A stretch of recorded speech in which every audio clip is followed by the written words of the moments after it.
మన చిన్నప్పుడు పల్లెటూరులో దొరికిన పాలు ఇప్పుడు సిటీలో దొరకటం లేదు. మా ఇంట్లో దీని గురించి మాట్లాడుకుంటున్నప్పుడు కంట్రీ డిలైట్ గురించి తెలిసి ఉన్నత ప్రమాణాలు ఉన్న ల్యాబ్స్ లో టెస్ట్ చేయించి రోజు రిపోర్ట్స్ ని యాప్ లో అప్డేట్ చేస్తారు. వాళ్ళ విధానాలు చూసి సంతృప్తి చెంది ఇలా రికమెండ్ చేస్తున్నాను. ఇప్పుడే కంట్రీ డిలైట్ యాప్ ని డౌన్లోడ్ చేసుకోండి. Download the country delight app now. మన రిజర్వ్ బ్యాంక్ బంగారాన్ని కొంటూనే ఉంది. మనమే కాదు, మన రిజర్వ్ బ్యాంక్ కూడా బంగారం కొంటుంది. మామూలుగా కొనడం లేదు, చాలా పెద్ద మొత్తంలో కొంటూ వస్తుంది. ముఖ్యంగా 2021 నుంచి కొనడం బాగా పెరిగింది. ఇప్పుడైతే మన దగ్గర రిజర్వ్ బ్యాంక్ వద్ద 876 టన్స్ ఆఫ్ గోల్డ్ ఉంది. ఎంత? 876, 876 టన్నుల బంగారం నిల్వలు రిజర్వ్ బ్యాంక్ దగ్గర ఉంది. అలాగే లాస్ట్ ఇయర్ 2024లో నియర్లీ 73 టన్స్, 73 టన్నుల బంగారం కొన్నది reserve bank. To be precise 72.6 టన్నులు కొన్నది. ఇది చాలా ఎక్కువ. 2023తో పోలిస్తే ఇంకా ఎంత ఎక్కువ అర్థమవుతుంది. 2023లో 18 టన్స్ కొన్నది, 18 టన్నులు కొన్నది. 2024కి వచ్చే వరకు 4 రేట్లు ఎక్కువ గోల్డ్ కొన్నది. ఏంటి మరి రిజర్వ్ బ్యాంక్ ఆఫ్ ఇండియాకి బంగారం పిచ్చి పట్టిందా? ఎందుకు ఇంత గోల్డ్ కొంటోంది అనే ప్రశ్న అనివార్యంగా ముందుకు వస్తుంది. మనం కొంటాం గోల్డ్, ఎందుకు కొంటాం? రేపు కూతురు పెళ్ళికో, పిల్లల చదువుకో, లేదా ఇల్లు కట్టాలనుకున్నప్పుడు, ఏదైనా కష్టకాలంలో బంగారం ఉపయోగపడుతుంది. ఎందుకంటే బంగారానికి విలువ పెరుగుతూనే ఉంటుంది. It is a liquid asset. Liquid asset అంటే ద్రవ్య పదార్థంగా ఉన్నదని కాదు. Liquid asset in financial language ఏంటంటే చాలా సులభంగా నగదుగా మార్చుకోగలం. సో మీకు గోల్డ్ అనేది ఎట్లాంటి క్లిష్ట పరిస్థితుల్లోనైనా, ఎంత అర్ధరాత్రి అయినా గోల్డ్ పెడితే ఎవరైనా డబ్బులు ఇచ్చేస్తారు. గోల్డ్కు ఉన్నటువంటి ప్రత్యేకతది. సో అందువల్ల గోల్డ్ కొనడం అనేది భారతీయ సాంస్కృతిక జీవనంలో ఒక భాగమైపోయింది. ప్రపంచవ్యాప్తంగా కూడా ఆ ప్రత్యేకత గోల్డ్కుంది. కుటుంబాలుగా, వ్యక్తులుగా మనం గోల్డ్ కొంటే ఓకే. భారతదేశ సెంట్రల్ బ్యాంక్ అయినా రిజర్వ్ బ్యాంక్, ఈ రిజర్వ్ బ్యాంక్ ఏంటి గోల్డ్ పిచ్చి అని ఎవరికైనా అనుమానం రావచ్చు. మరి ఈ ప్రశ్నకు ఆన్సర్ రావాలంటే గోల్డ్ మనం ఎప్పుడెప్పుడు కొంటున్నాం? ప్రపంచంలో ఆర్థిక, రాజకీయ పరిస్థితులు బాగా లేనప్పుడల్లా reserve bank of India gold ఎక్కువ కొంటుంది. అంటే జియో పొలిటికల్ సిచ్యువేషన్స్ బాగా లేనప్పుడు గోల్డ్ మనం కొంటున్నాం. 2021 తర్వాత ఎందుకు పెరిగింది? మనకు తెలుసు 2020లో ఒక కోవిడ్ ప్రపంచ ఎకానమీని అతలాకుతలం చేసింది. చదువుతోనే సమాజంలో మార్పు సాధ్యమని నమ్మిన వ్యక్తి, మారుమూల గ్రామంలో పుట్టి వేలాది మందిని మేధావులుగా తీర్చిదిద్దిన విద్యావేత్త, మనలో ఒక్కడు మల్క కుమరయ్యకు టీచర్స్ ఎమ్మెల్సీ ఎన్నికల్లో మొదటి ప్రాధాన్యతగా ఓటేద్దాం, గెలిపిద్దాం. 2024లో ఎందుకు మరి ఎక్కువ కొన్నాం? 2024లో ట్రంప్ అధికారంలోకి వచ్చాడు, వస్తే ఒక బీభత్సాన్ని సృష్టిస్తాడు అనే అంశం ఈవెన్ రాకముందు నుంచి మొదలైంది. So American presidential elections global politics పైన, గ్లోబల్ ఎకనామిక్స్ పైన సీరియస్ అన్సర్టనిటీ క్వశ్చన్స్ రైజ్ చేసింది. దానికి తోడు ప్రపంచంలో 2 యుద్ధాలు ఉధృతంగా 2024లో జరిగాయి. ఒకటి ఉక్రెయిన్ యుద్ధం, రెండోది గాజా యుద్ధం. అందువల్ల ఈ geopolitics, geoeconomic tensions పెరిగినప్పుడు గోల్డ్ ఎక్కువ కొన్నాం. ఇప్పుడు మరింతగా ఎందుకు ఎక్కువ కొంటున్నాం అంటే, ఇప్పుడు మరింతగా ఈ geopolitics, geoeconomics uncertain అయ్యాయి. ట్రంప్ పుణ్యమా అని మరింత అన్సర్టన్గా మారింది. అందువల్లనే ఈ ట్రెండ్ కంటిన్యూ అవుతుంది. అప్పుడు నెక్స్ట్ క్వశ్చన్ వస్తుంది, ఏంటి ఈ జియో పాలిటిక్స్, జియో ఎకనామిక్స్, ఉద్రిక్త దేశంలో రాజకీయ, భౌగోళిక, ఆర్థిక పరమైన సంక్లిష్ట పరిస్థితులు, ఒక సమస్యలు, సవాళ్ళు ఉన్నప్పుడు ఎందుకని రిజర్వ్ బ్యాంక్ గోల్డ్ కొంటుంది? ఈ గోల్డ్ కొనడానికి జియో పాలిటిక్స్కు, జియో ఎకనామిక్స్కు సంబంధం ఏంటి అని క్వశ్చన్ రావచ్చు. దానికి ఆన్సర్ ఏంటంటే, గోల్డ్ సేఫ్ హ్యావెన్, ఒక సురక్షితమైన అంశంగా భావిస్తారు. ఒక రకమైన ఇన్సూరెన్స్ లాగా ఫీల్ అవుతారు. ఎందుకు ఫీల్ అవుతారు? దీనికి కారణం ఏంటంటే, ప్రపంచం పైన డాలర్ ఆధిపత్యం. ప్రపంచ వాణిజ్యం మొత్తం డాలర్ రూపంలోనే జరుగుతుంటుంది. మీకు highest maximum global trade dollar రూపంలో జరుగుతుంది. మ్యాక్సిమం గ్లోబల్ సర్ప్లస్ డాలర్ రూపంలో నిల్వ చేయబడి ఉంటుంది.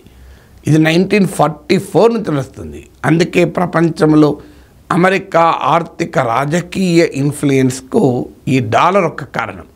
అంటే అమెరికాకున్న political, economic and military might వల్ల డాలర్కి బలం వచ్చింది. డాలర్కి బలం ఉండడం వల్ల American political and economic influence ఎక్కువైంది. ఎంత ఎక్కువైందంటే ఉదాహరణకు మన దేశం ఇరాన్ నుంచి ఆయిల్ కొంటాం, రష్యా నుంచి ఆయిల్ కొంటాం, సౌదీ అరేబియా నుంచి ఆయిల్ కొంటాం. కానీ డాలర్ అత్యధికంగా డాలర్లతో చెల్లిస్తాం. ఇరాన్తో కొంత రూపీ అగ్రిమెంట్ ప్రయత్నించాం, అందుకే రష్యాతో రూపీస్లో కొనే అగ్రిమెంట్ ప్రయత్నించాం. కానీ అది అన్ని సందర్భాల్లో సక్సెస్ కాలే. రష్యాతో కూడా ఆఖరికి డాలర్లో చెల్లించాల్సి వచ్చింది.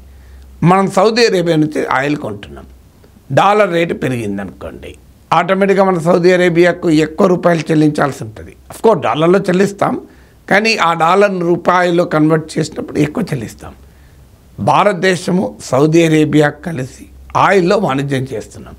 దీనికి అమెరికాకి సంబంధమే లేదు. ఇందులో అమెరికా ఎలాంటి పాత్ర పోషించడం లేదు. కానీ అమెరికన్ డాలర్ విలువ ధర పెరిగితే మనము సౌదీ అరేబియాకు ఇన్ రియాలిటీ ఎక్కువ చెల్లించాల్సి ఉంటుంది. అంటే అమెరికాతో సంబంధం లేని చోట కూడా డాలర్ ఇన్ఫ్లుయెన్స్ ఉంటుంది. కారణం గ్లోబల్ ట్రేడ్ను డాలర్ శాసిస్తుంది కనుక. అందుకే ట్రంప్ లాంటి వాళ్ళు మీరు డాలర్లు కాక మరొకటి ఆలోచిస్తే మీ సంగతి చెప్తాం అని బ్రిక్స్ కంట్రీస్ని హెచ్చరించాడు. ఇరాక్ పైన యుద్ధం ప్రకటించారు. కారణం సద్దాం హుస్సేన్ ఆయిల్ ట్రేడ్ డాలర్లలో కాక యూరోలో జరపడం మొదలుపెట్టారు. వెంటనే సద్దాం హుస్సేన్ తీవ్రవాది, ఆయన దగ్గర జన విధ్వంసక ఆయుధాలు, వెపన్స్, మాస్ డిస్ట్రక్షన్స్ ఉన్నాయి, ఆయన ఒక భయంకరమైన నియంత అని ప్రకటించి ఏకంగా యుద్ధం చేసి సద్దాం హుస్సేన్ చంపేసింది అమెరికా. మన నియంత కాదా? కావచ్చు. మన నియంతలు ప్రపంచంలో చాలామంది ఉన్నారు. సౌదీ అరేబియా రాజు ప్రజాస్వామ్యవాద, సౌదీ అరేబియా రాజు మత ఛాందస్వాది కాదా? ఇరాక్లో వాస్తవంగా తీవ్రవాదం లేదు, తీవ్రవాదం ఉన్నది పాకిస్తాన్లో. పాకిస్తాన్తో చెడపట్టాలు వేసుకుంటుంది అమెరికా. అందువల్ల ఇరాక్పై యుద్ధం తీవ్రవాదంతో సంబంధం లేదు, మతంతో సంబంధం లేదు, మత ఛాందస్వాదంతో సంబంధం లేదు. దేంతో సంబంధం? డాలర్లలో ఉండే ఆయిల్ ట్రేడ్ కాస్త యూరోలో జరుపుతానని సద్దాం హుస్సేన్ నిర్ణయం తీసుకొని యూరోలో ట్రేడ్ మొదలుపెట్టాడు. దాంతో ఏం జరిగిందో పరిణామాలు చూసాం. ఇటీవల ట్రంప్ భారతదేశంతో సహా Russia, India, China, Brazil, south Africa లాంటి దేశాలున్న బ్రిక్స్ని హెచ్చరించారు. మీరు డాలర్ కాక మరొక రకంగా ఆలోచిస్తున్నారని తెలిసింది, మీ సంగతి చెప్తాను, మీ పైన టారిఫ్ విధిస్తాను బెదిరించాడు. డీడాలరైజేషన్ అంటారు దీన్ని. మరి ఇలాంటి పరిస్థితుల్లో భారత ప్రభుత్వం వివరణ కూడా ఇచ్చింది. మేమేం డీడాలరైజేషన్ గురించి ఆలోచించడం లేదు ట్రంప్ మహాశయ, నువ్వేమీ కోపానికి రాకు అని చెప్పారు. మరి అలాంటప్పుడు గోల్డ్ ఎందుకు కొంటున్నారు అనే క్వశ్చన్ మనకు ముందుకు వస్తుంది. డీడాలరైజేషన్ మన లక్ష్యం కాదు. అంటే డాలర్లలో కాకుండా మన ఇంపోర్ట్స్కు గోల్డ్లో చెల్లించాలని మనం ఏమీ అనుకోవడం లేదు. కానీ భారతదేశ రిజర్వ్ బ్యాంక్ మాత్రం పెద్ద ఎత్తున కొంటోంది. ఎందుకు కొంటోంది? నేను ఇంతకుముందు ఇచ్చిన లెక్కలు పార్లమెంట్లో కేంద్ర ప్రభుత్వం ఇచ్చిన లెక్కలు. ఫారిన్ ఎక్స్చేంజ్ రిజర్వ్స్ మనకి ఎన్ని ఉన్నాయి, ఏ రూపంలో ఉన్నాయి, అక్కడే ఫారిన్ ఎక్స్చేంజ్ రిజర్వ్స్ అనే పదం వస్తుంది. ఫారిన్ ఎక్స్చేంజ్ రిజర్వ్స్ అంటే విదేశీ మారక ద్రవ్య నిల్వలు. చాలామంది విదేశీ మారక ద్రవ్య నిల్వలు అంటే డాలర్లే అనుకుంటారు. కాదు, డాలర్లు అందులో ఒక ప్రధానమైన భాగం. కానీ సాధారణంగా ఫారిన్ ఎక్స్చేంజ్ రిజర్వ్స్ అనేది చాలా డైవర్సిఫైడ్ పోర్ట్ఫోలియో అంటారు.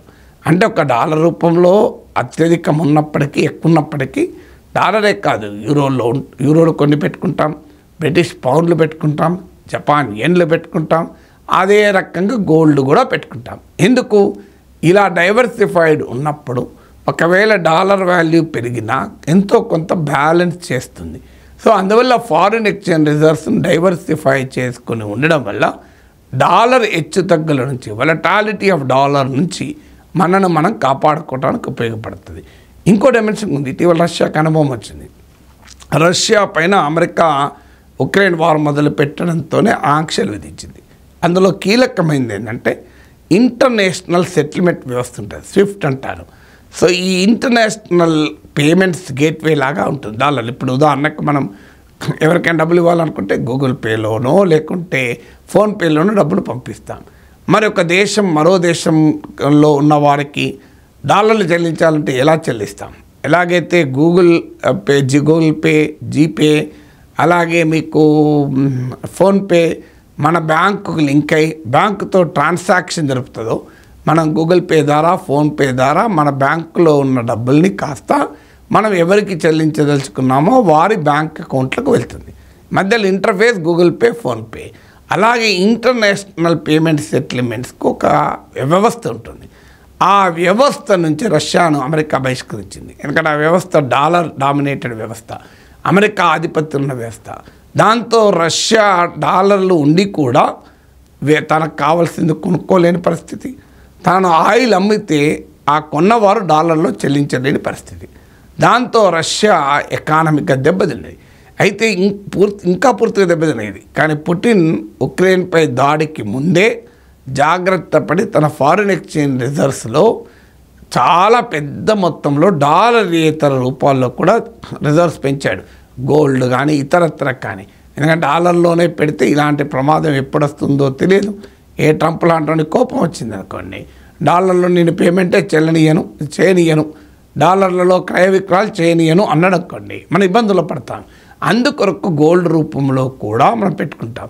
ఎందుకు భారత రిజర్వ్ బ్యాంకు గోల్డ్ రూపంలో రిజర్వ్స్ పెంచుతోంది అంటే to insulate from the vicissitudes of dollar హెచ్చుతగ్గుల నుంచి, డాలర్ ఆధిపత్యవాదం నుంచి మన ఎకానమీని మనము కాపాడుకోవటానికి చేసే ప్రయత్నం ఇది. అదే సమయంలో డాలర్కి ఇప్పటికిప్పుడు ప్రత్యామ్నాయం లేకపోవచ్చు, కానీ అదే సమయంలో డాలర్ పైనే పూర్తిగా ఆధారపడితే వచ్చే సమస్యల నుంచి మనం రక్షించుకోవటానికి కొంటున్నాం. ఎందుకంటే అమెరికాలో ట్రంప్ ఏం చేస్తాడో తెలియదు, గ్లోబల్ వార్ ఏ రకంగా తీసుకెళ్తుందో తెలియదు. కనుక మనము అనేక రూపాల్లో మన చేతిలో సో ఈ రిజర్వ్స్ను అంటే విదేశీ మారక ద్రవ్య నిలువల్ని పెట్టుకుంటాం.